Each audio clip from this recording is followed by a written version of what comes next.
أعوذ بالله من الشيطان الرجيم. بسم الله الرحمن الرحيم. لا أقسم بيوم القيامة ولا أقسم بالنفس اللوامة. أيحسب الإنسان أن لن نجمع عظامه بلى قادرين على أن نسوي بنانه بل يريد الإنسان ليفجر أمامه يسأل أيان يوم القيامة فإذا برق البصر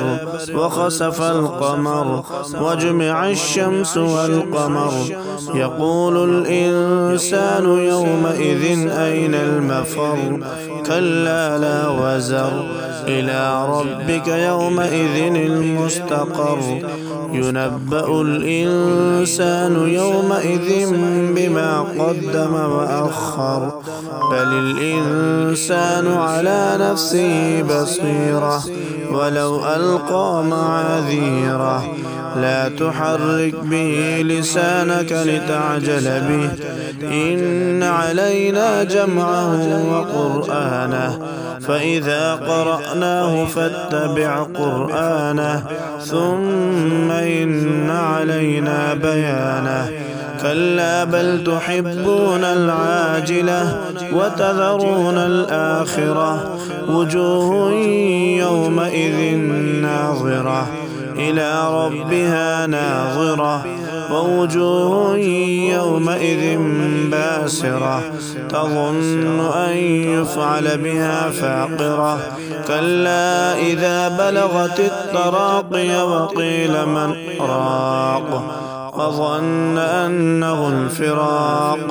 والتفت الساق بالساق إلى ربك يومئذ المساق فلا صدق ولا صلى ولكن